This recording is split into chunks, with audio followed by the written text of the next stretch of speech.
탈원전 정책을 강조해온 문재인 정부 5년간 원전 의존도가 되레 커진 것으로 나타났습니다.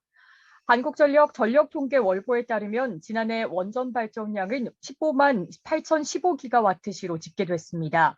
이는 문정부가 출범한 2017년 14만 8,427기가와트시와 비교해 6.5% 증가한 수치입니다. 한국의 총 발전량에서 원전이 차지하는 비중도 커졌습니다. 최근 우크라이나 사태로 에너지 가격이 급등세를 보이고 있어 향후 원전에 대한 의존도는 더 커질 것이라는 관측입니다. 제20대 대통령 선거를 22일 남겨둔 15일 공식 선거운동을 시작했습니다. 이 후보는 노무현 전 대통령과 문재인 대통령의 고향인 부산에서 시작했고, 광화문 대통령을 외친 윤 후보는 서울 종로구 청계광장 일대에서 출정식을 갖고 출발했습니다.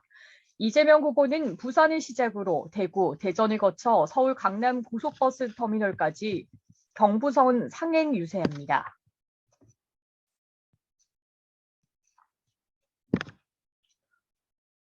러시아의 우크라이나 침공 징후가 속속 포착되고 있는 가운데 전쟁을 막기 위한 미국과 독일, 영국, 프랑스, 유엔의 막판 외교전이 긴박하게 흘러가고 있습니다. 조 바이든 미국 대통령이 지난 12에서 13일 블라디미르 푸틴 러시아 대통령, 볼로디미르 젤렌스키 우크라이나 대통령과 연이어 전화통화했습니다. 올라프 숄츠 독일 총리는 15일 러시아 모스크바를 방문해 독일과 러시아를 연결하는 노르트스트림 2 가스관의 지렛대로 푸틴 대통령과 담판에 나섰습니다.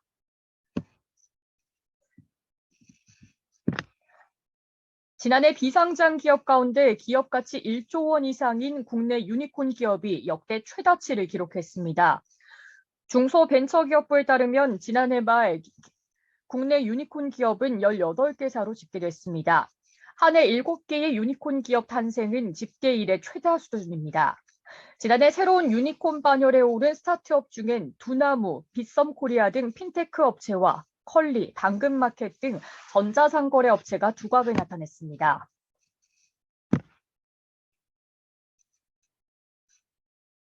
새학기 서울의 학교에서는 정부가 제시한 재학생 3% 확진, 등교 정지 15%라는 기준에 따라 이 기준을 넘는 교내 집단 감염 발생 시 전면 원격 수업으로 전환했습니다.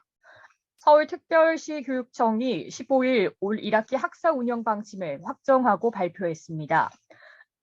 정상 등교 기조를 유지하되 기존 중앙 중심의 일괄적인 방역과 학사 운영 방식에서 학교별 감염 상황을 고려한 학교 중심 대응의 체계로 전환했습니다.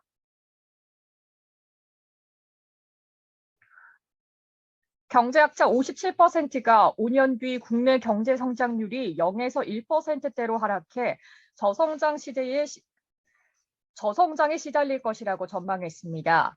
한국경제학회 조사 결과 현 경제 상태가 지속된다면 5년 뒤 성장률은 얼마나 될 것 같은지에 묻는 질문에 응답자 49%가 1%대, 41%가 2%대라고 응답했습니다.